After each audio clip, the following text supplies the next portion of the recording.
दूसरा चैप्टर है application of biotechnology, ठीक है ना। तो ये बताओ, बायोटेक्नोलॉजी नाम से क्या पता चला है, बायोलॉजी में टेक्नोलॉजी का इस्तेमाल हो गया तो हो गया बायोटेक्नोलॉजी, बस यही होता भी वाकई में। तो बायोलॉजी का ये ब्रांच बायोटेक्नोलॉजी बायोलॉजी से सेपरेट किस सेंचुरी में हुआ? 19, 20, 21st। तो biotechnology emerge as a separate branch of biology in 20th century. It is your in your NCERT book.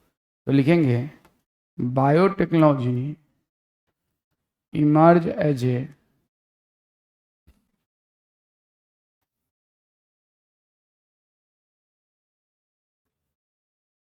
separate branch of biology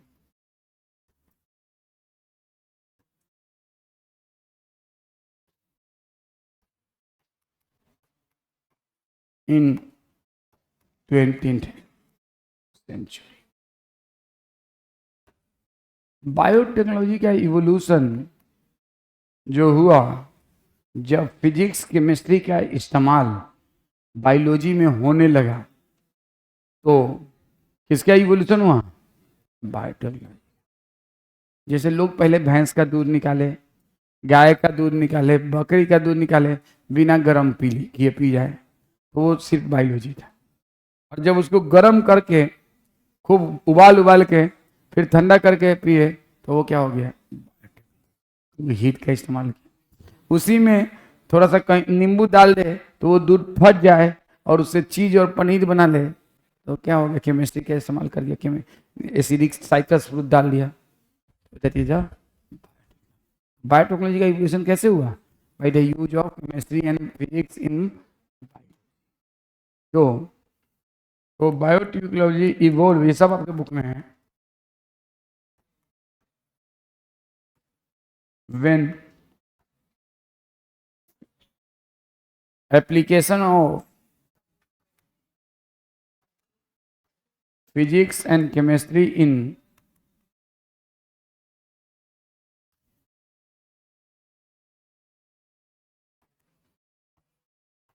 biological products। application of physics and chemistry in biological products। application of physics and chemistry in biological products। तो इसको हम क्या कहते हैं?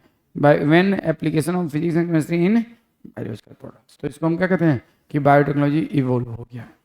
Application of physics and chemistry in biological products और in living being. जैसे कि क्या किया इंसान ने, दूसरे दूर दूर से सीमेन को कलेक्ट करके आर्टिफिशियली सीमेन को फीमेल के बॉडी में डाला। किसके? भैंस के, गाय के, बकरी के। और इन लिविंग बीइंग, जिससे नया ब्रीड बना, तो ये भी बायोटेक्नोलॉजी है। क्योंकि बिना सीमेन को कलेक्ट करके सीधे आप ले आओगे थोड़े हो, उसको स्पेशल क्रायो प्रिजर्व करके, क्रायो प्रिजर्व का मतलब -96 डिग्री सेल्सियस पे प्रिजर्व करके, ठीक है। अब सुनो, एक रेनी दिकार्ट है, एक French philosopher, mathematician and biologist, जिनका नाम था रेने दिकार्ट है। वो पढ़ते हैं, लिखते हैं रेनी डिस्क्रेट और पढ़ते हैं रेनी दिकार्ट। एक French philosopher, mathematician and biologist थे। कौन सी सेंचुरी के? 17th सेंचुरी के। एज आई मेमोराइज, पता नहीं आपके बुक में क्या लिखा है, 17 लिखा है, लिख लिया ये, लिख लेना, लिखो, देखना कौन सा सेंचुरी लिखा है। 17 लिखा है, 18th लिखा है, आई थिंक 17th होगा। हाँ हाँ 17th सेंचुरी, ठीक है। एक फ्रेंच फिलोसोफर थे, मैथमेटिशियन थे, रेनी दिकार्ट है।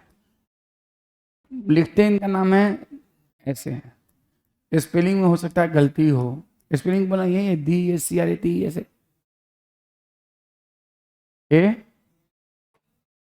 DES के बाद CARE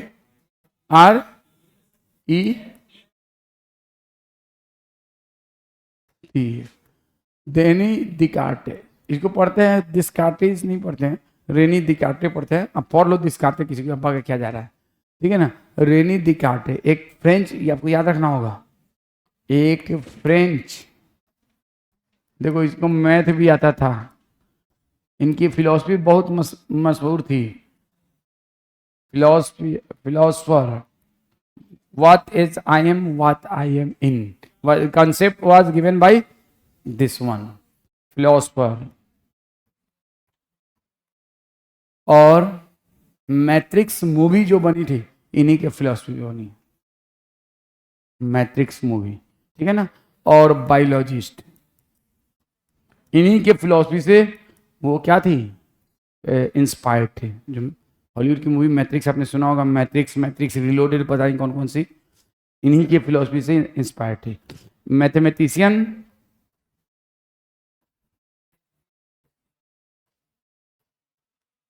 philosopher of 17th century. एक तो ये याद रखना होगा कि किस सेंचुरी में इन्होंने एक कंसेप्ट दिया था, फिलोसफिकल कॉन्सेप्ट दिया था, फिलोसफिकल कंसेप्ट, और उस कंसेप्ट को कहते हैं एंथ्रोपोसेंट्रिक अप्रोच। ये भी आपके बुक में है। कौन सा कंसेप्ट, एंथ्रोपोसेंट्रिक अप्रोच, एंथ्रोपोसेंट्रिक। इस अप्रोच में क्या था, देखो आपने पढ़ा था evolution due to anthropogenic action, evolution due to anthro मतलब ह्यूमन के काम से कोई ऑर्गेनिज्म इवोल्व हो गया, anthropogenic action.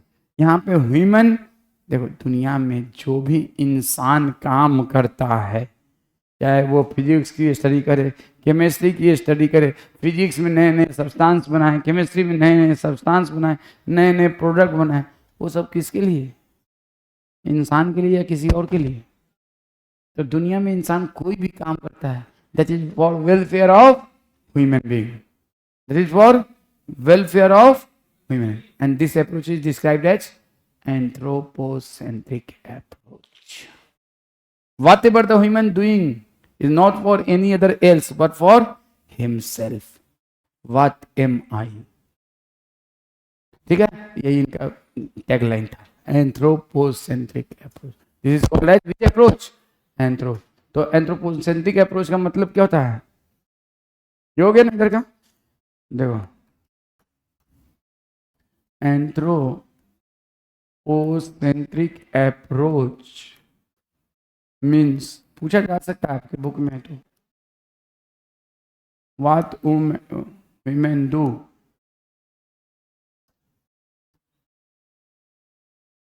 for welfare of women himself,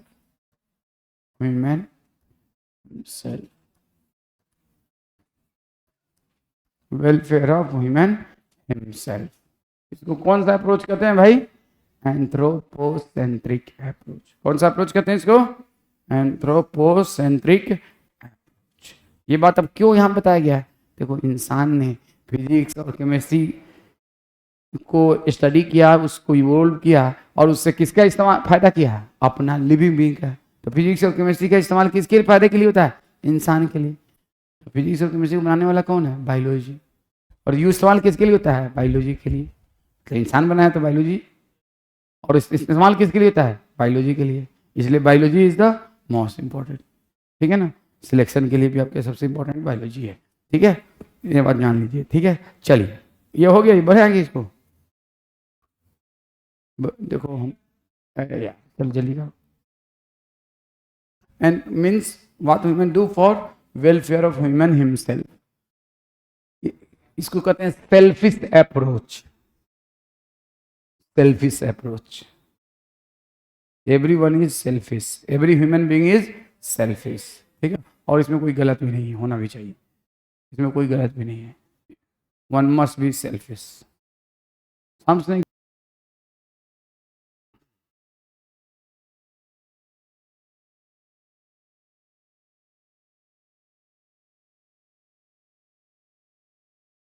ever since the day of Rene Descartes, the French philosopher, mathematician, and biologist of 17th century. All human knowledge, especially natural science, were directed to develop technologies which add to create comfort of human lives as also value to human life. The whole approach to understanding the natural phenomena became anthropocentric.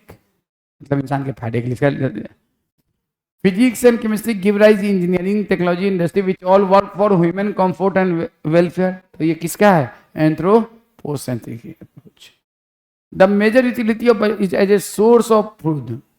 Ajay भाई biological world का इस्तेमाल mainly भाई हम लोग living being का इस्तेमाल या उसके प्रोडक्ट का इस्तेमाल किसके लिए करते हैं? खाने के लिए, कभी कभी दवाओं के लिए भी करते हैं और भी काम के लिए। ऐसा नहीं है दवा भी खाते हैं, लेकिन कपड़ा के लिए भी तो करते हैं ना, और भी काम के लिए, रॉकेट का फ्यूल भी तो बनाते हैं। लेकिन मेनली बायोलॉजिकल वर्ल्ड का इस्तेमाल किसका में है? खाने में। लेकिन ऐसा नहीं कि खाली खाने में, जो फ्यूल जलाते हो जैसे पेट्रोल, स्कूटी, कार, वही तो बायोलॉजिकल वर्ल्ड का इस्तेमाल है ना भाई। पेट्रोल और कैसे बना है? कोयला कैसे बना है? लिविंग बींग से ही तो बना है ना।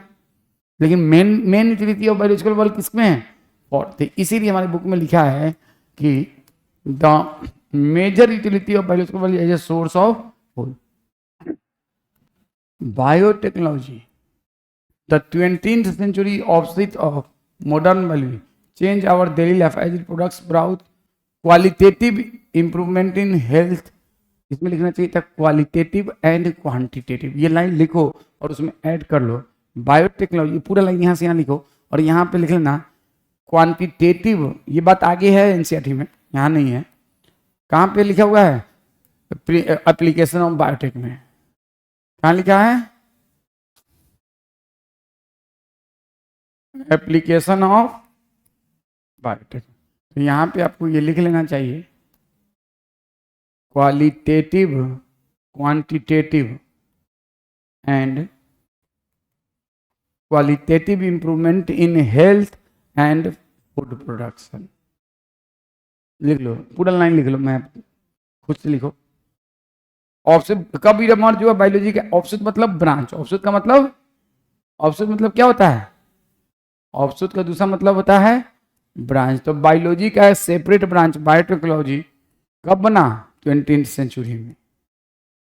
And it brought qualitative and quantitative improvement in health and food production. तो ये बात हो गया, ये बात हो गया। अब व्हाट बायोटेक्नोलॉजी एग्जैक्टली? एनीवन?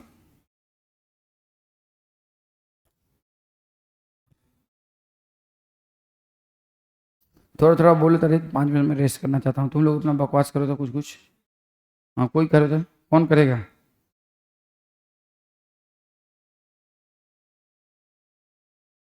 हम्म,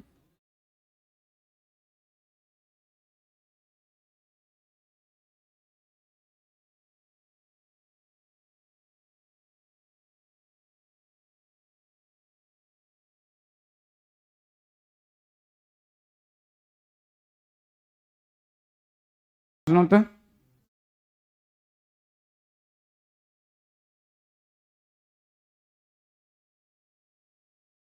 चलो कुछ बताओ, लास्ट से है, लास्ट से राइट में खड़े हो जाओ, खड़े हो जाओ।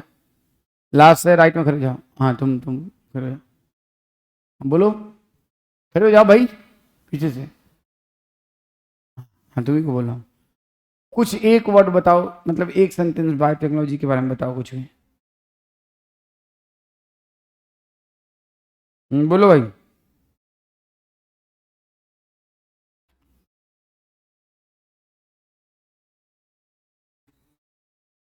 हाँ क्या? इवोल्यूशन ऑफ लिविंग हो रही?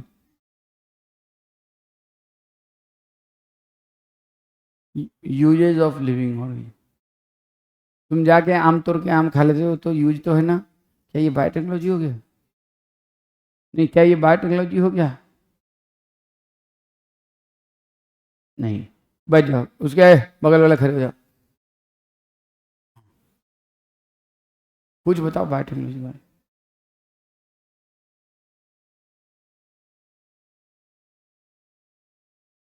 What is technology? छोड़ो, बताओ टेक्नोलॉजी क्या है? हाँ? नहीं बोलते क्या टेक्नोलॉजी है यार, बोलते हो कि नहीं? तो टेक्नोलॉजी क्या चीज़ है? एनीवन, चलो कहो व्हाट इज टेक्नोलॉजी। जब तक टेक्नोलॉजी नहीं बताओगे वो बायोटेक्नोलॉजी कहाँ समझ में आएगा? व्हाट इज टेक्नोलॉजी बताइए, कौन बताएंगे? हाँ, अयान, क्या नाम है, इसका क्या नाम है? अयाज, चल बताओ व्हाट इज टेक्नोलॉजी।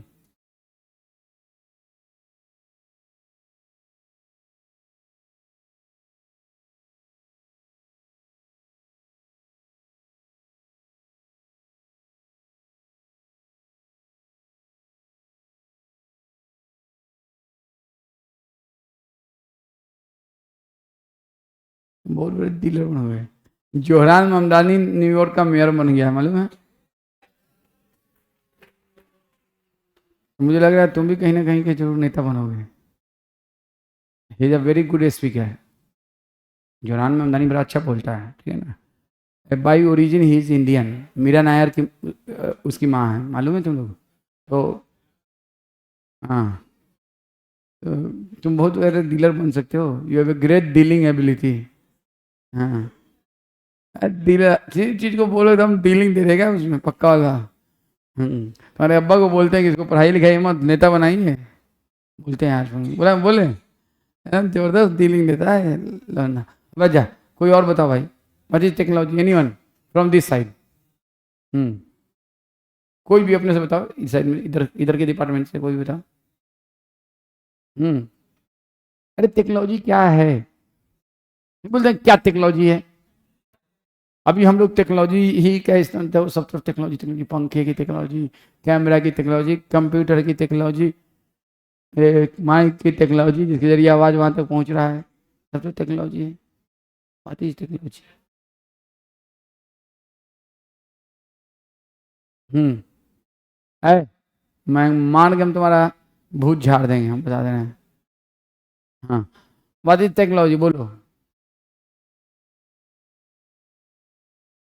देखो, टेक्नोलॉजी एक बहुत पुराना वर्ड है।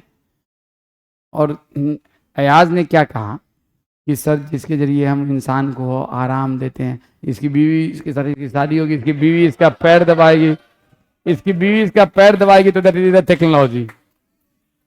इसने यही तो कहा ना कि जिसके जरिए इंसान को आराम मिले वो टेक्नोलॉजी। तो इसकी बीवी इसका पैर दबाएगी, इसके पैर में दर्द होगा, तो that will be called as technology.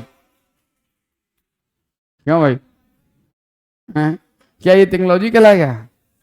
नहीं, according to as this is technology. ठीक है ना, इसने यही कहा है, तभी तो मैंने कहा कि तुम डीलर बहुत पक्के वाले बनोगे। ठीक है ना। देखो, टेक्नोलॉजी का मतलब होता है यूज ऑफ फिजिक्स और केमिस्ट्री और use of science to make the human life easy, ये कहलाता है technology. Use of natural science, natural science में बायोलॉजी भी आता है, लेकिन बायोलॉजी को हटा के हम दूसरे बायोलॉजी का भी बात कर सकते हैं उसमें। Use of natural science to make the human life easy, and in technology there is always addition of two or more than two things, addition of two or more than two things। एक चीज से technology नहीं बनेगी। जैसे दूध है, दूध से डायरेक्टली दही बन जाएगा, लेकिन दूध में थोड़ा सा दही डालो तो दही बन जाएगा कि नहीं? ये भी टेक्नोलॉजी है। यहाँ पे दो बायोलॉजिकल थिंग है, लेकिन हमने दूध में थोड़ा सा दही डाला तो वो क्या बन गया? दही। दूध में थोड़ा सा नींबू निचोड़ दिया, क्या हो गया? फट गया, उससे क्या बन गया? छेना, छेना से क्या बन गया? स्पॉन्ज, पनीर। ये भी टेक्नोलॉजी है। आप बनाते हो ना ब्रेड, ब्रेड में डालते हो ना ईस्ट, ईस्ट या क्या डालते हैं उसमें, बेकिंग सोडा डालते हैं ना, कुछ भी डालते हैं।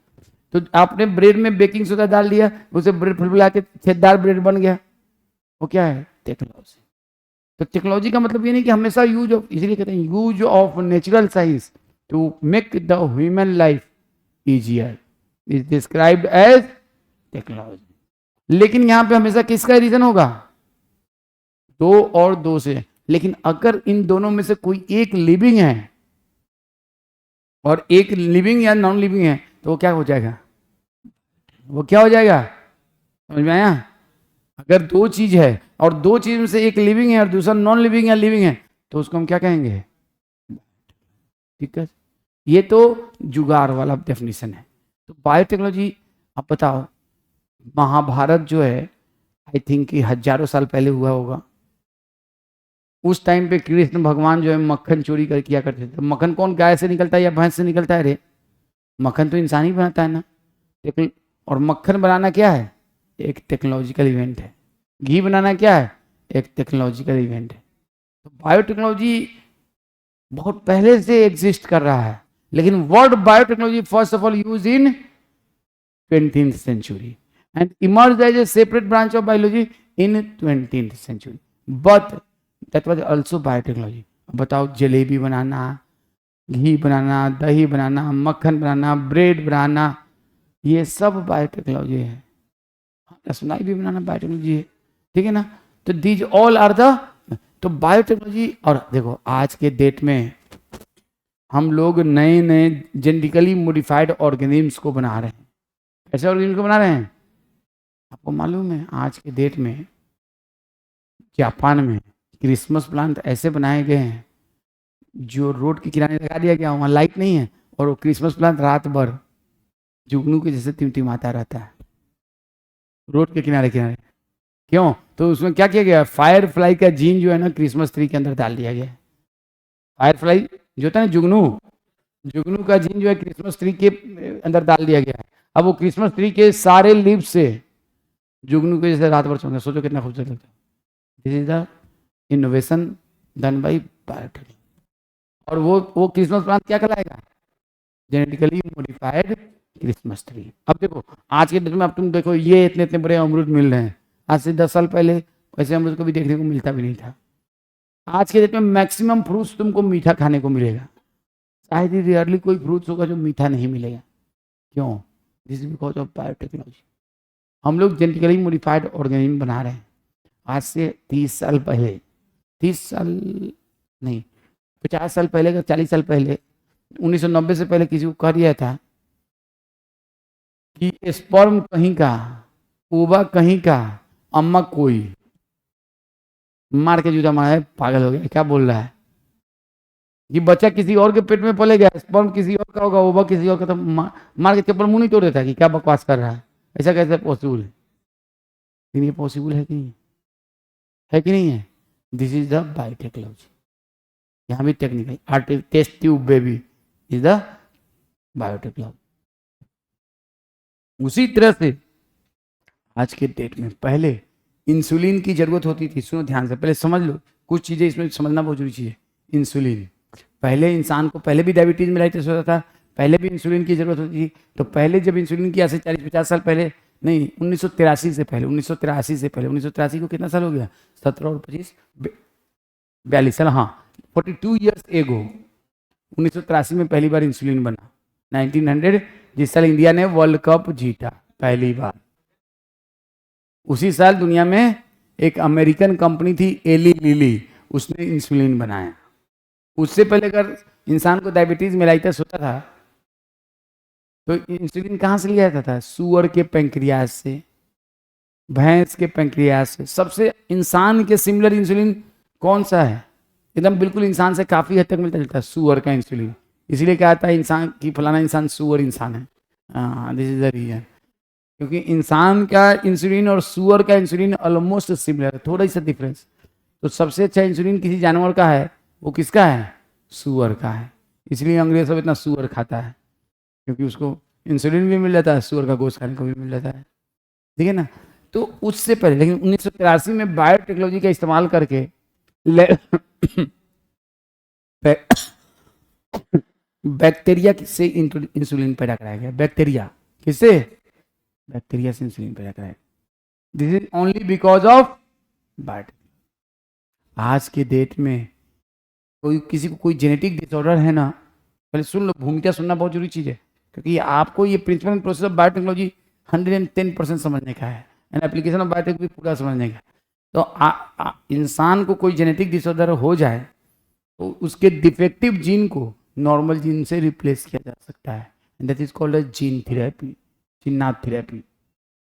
जिन मतलब जिन्नात, हाँ, तो जिन्नात therapy, this also because of,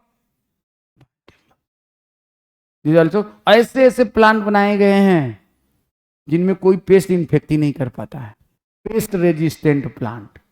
ये एक प्लांट है, इसमें एक ये पेस्ट जो है जाके इसको बहुत डैमेज करता था, हमने ऐसा प्लांट बना दिया कि पेस्ट जाके इसको डैमेज करने, जैसे डैमेज करने जाएगा ये पेस्ट ही मर जाएगा, प्लांट नहीं खत्म होगा। This is because of biotechnology.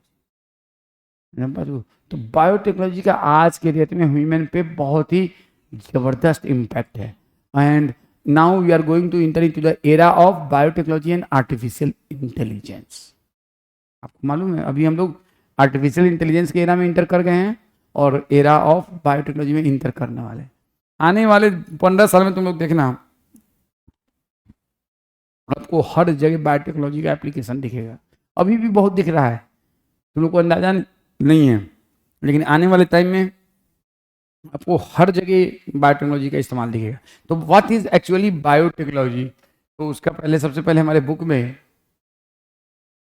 देखो, अब 2 साइंटिस्ट थे, पहले इसको समझने से पहले Herbert Boyer and Stanley Cohen, पहले उनके बारे में फिर मैं भूल जाऊंगा नहीं बताऊंगा। 2 साइंटिस्ट थे, हर्बर्ट बोयर, लिखो Herbert Boyer and Stanley Cohen, spelling यहाँ पे होगा देख लो, बहुत दमदार इंसान है ये साहब, बोयर साहब है, और इन्हीं के जानने वाले थे Stanley Cohen. Herbert Boyer and Stanley Cohen, लिख लो पॉइंट, हर्बर्ट बोयर, ये देखो हर्बर्ट बोयर है, स्मार्ट इंसान है, Herbert Boyer and Stanley Cohen first of all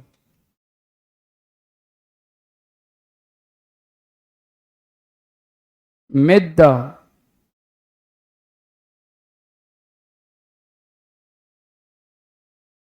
genetically modified bacteria,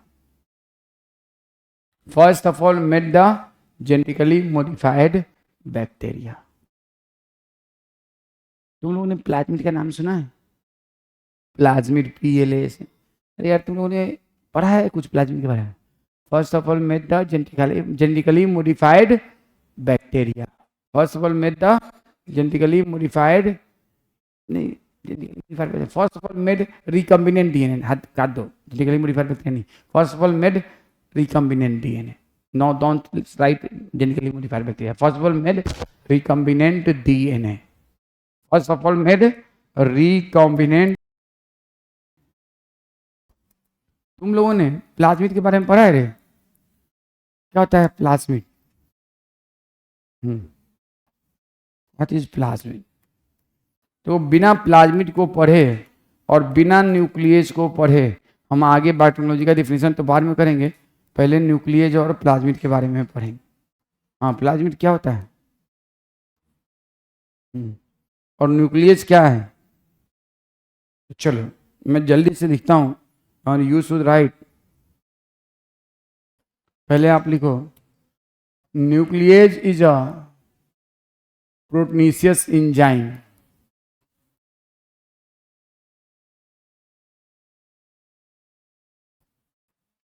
work on oligo or polynucleotide। पहले तो ये लिख लो, 2 तरह का न्यूक्लियस होता है, एक्सोन्यूक्लियस और दूसरा होता है इंडोन्यूक्लियस।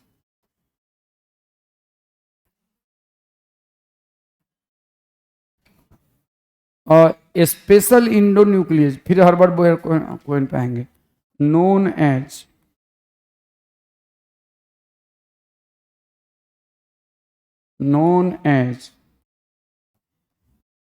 Restriction endonuclease. कौन सा इंडोन्यूक्लियस? Restriction endonuclease. इसी का दूसरा नाम है रेस्ट्रिक्शन एंजाइम और इसी का तीसरा नाम है molecular scissor.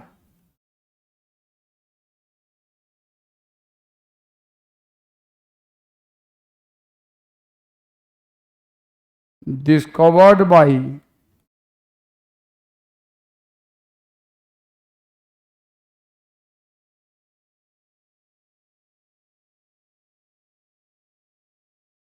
Herbert Boyer an American biologist. Herbert Boyer अभी सब बताएंगे, लेकिन आपको पहले ये याद रखना होगा। सब बहुत डिटेल में हम लोग को ये चैप्टर पढ़ना है, मतलब कि आपको अब बिना डिटेल में पढ़े आपको समझ में ही आएगा ही नहीं। आप रीडिंग मार के देखना, मैं आज कर रहा हूँ, ओपन चैलेंज दे रहा हूँ, आप कितना % समझ पाओगे? बिल्कुल नहीं समझ में आएगा, अजीब तरह से दिया है। 12th में बता रहा हूँ, सबसे आसान जो दिया है वो human reproduction, human health and disease. Evolution भी सही गंदे तरीके से दिया हुआ है, और ये भी उसी तरह से बहुत गंदे तरीके से दिया है। Special endonuclease known as restriction endonuclease, उसी का दूसरा नाम है रेस्ट्रिक्शन एंजाइम, तीसरा नाम है molecular scissor, discovered by Herbert Boyer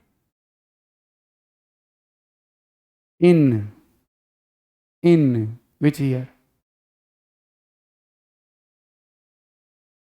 I think 1963 या 66 में, 79 में, 69 में से कुछ है। देखो एक से मुझे ध्यान नहीं आ रहा, बहुत दिन हो गया ना।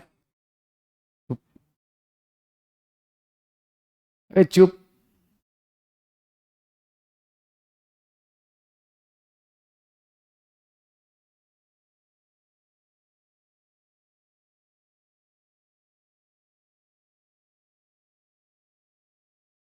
Discovered by mister x, not Herbert Boyer. बताओ तो, देख के गूगल पे। इन्होंने नहीं, मुझे ध्यान नहीं आ रहा है, बहुत तबीयत अजीब सी हो रही है। आपके बुक में नहीं है। किसने किया था? इन्होंने नहीं किया था, ध्यान नहीं आ रहा है। आपके बुक में है भी नहीं। इन्होंने रेस्ट्रिक्शन इंडोन्यूक्लियस के प्रॉपर्टी को डिस्कवर्ड किया था। Herbert Boyer discovered the property, discovered by, देख लो गूगल पे, जो भी है लिख लेना, मुझे याद नहीं है। और हर्बर्ट बोयर हर्बर्ट बोयर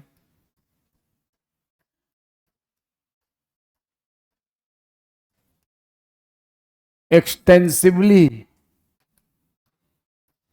किसने लिखा है? स्टडीड द प्रॉपर्टी ऑफ, मुझे नाम नहीं याद आ रहा है, ध्यान दिल में आ रहा है, दिमाग में नहीं आ रहा है। किनका नाम दिया है?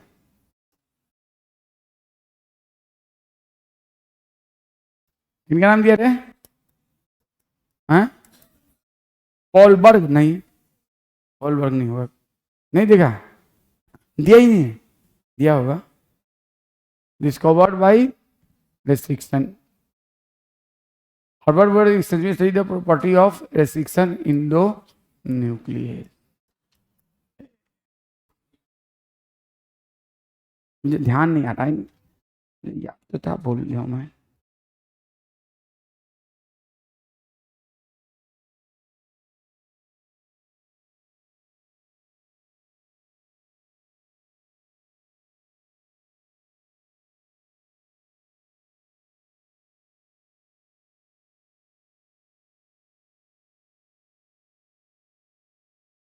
हाँ, आर्बर नाथन एंड स्मिथ, 3 लोगों ने मिलके, आर्बर नाथन एंड स्मिथ, याद आ गया, आर्बर नाथन एंड स्मिथ ने, आर्बर पूरा नाम मुझे लिखा हुआ है उसमें, हमको अब याद आ गया, आर्बर नाथन एंड स्मिथ, 3 लोगों ने,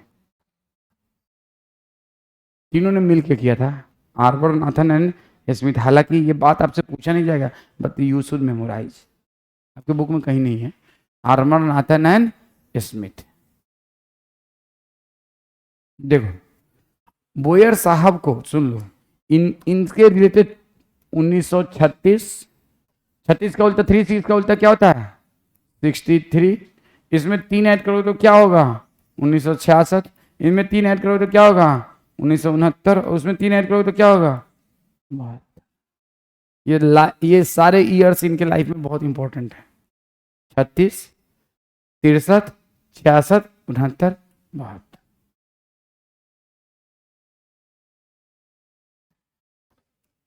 first recombinant DNA prepared by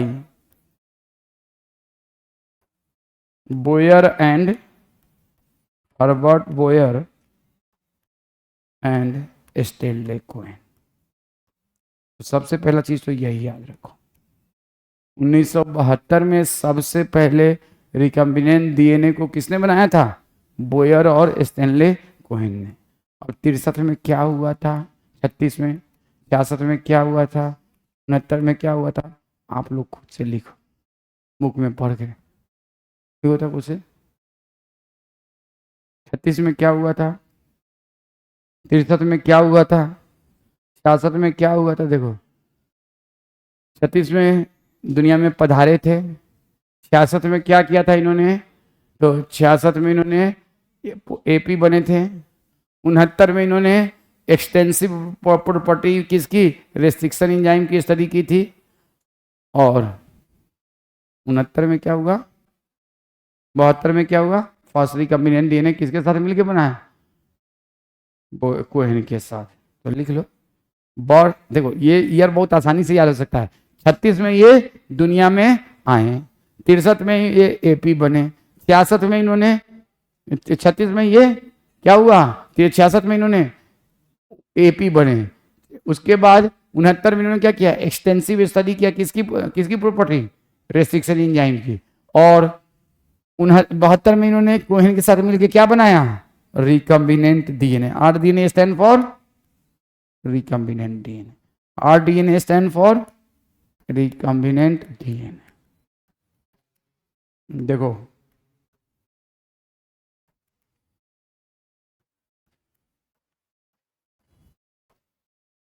birth of Boyer,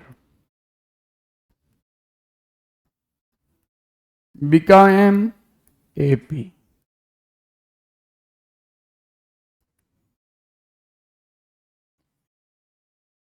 अच्छा 63 में इन्होंने ग्रेजुएशन न किया था, sorry graduation, done graduation, done graduation.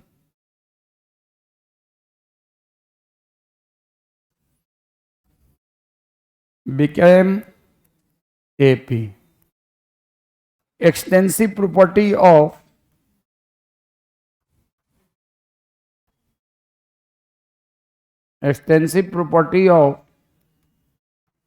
restriction enzyme, restriction enzyme। अब देखो इतना तो आपको आना ही है। अगर आप ये भी याद कर लो कि इन्होंने यूनिवर्सिटी ऑफ पिट्सबर्ग जो कि एल में है वहाँ से उन्होंने ग्रेजुएशन किया, सियासत में यूनिवर्सिटी ऑफ कैलिफोर्निया में ये क्या बने, असिस्टेंट प्रोफेसर। 1969 में उन्होंने वहीं पे ई रेस्ट्रिक्शन एंजाइम पे बहुत एक्सटेंसिव स्टडी किया।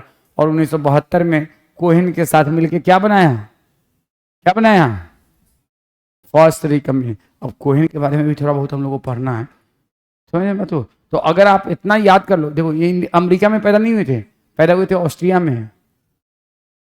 जोरान ममदानी भी अमेरिका में नहीं पैदा हुआ था, पैदा हुआ था युगांडा में। परवरिश पाया दिल्ली में। और आज मेयर कहाँ का है, अमेरिका का।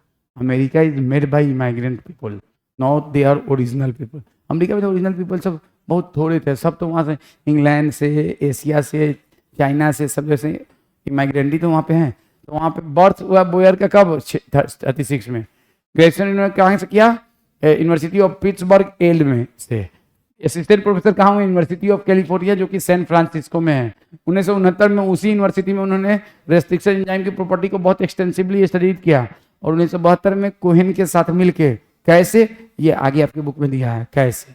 लेकिन अभी यहाँ पे थोड़ी सी बात किसके बारे में दिया है, स्टैनले कोहेन के बारे में। किसके बारे में दिया है, स्टैनले। तो बोयर साहब के बारे में इतनी बात इन्फॉर्मेशन आपको रखनी है।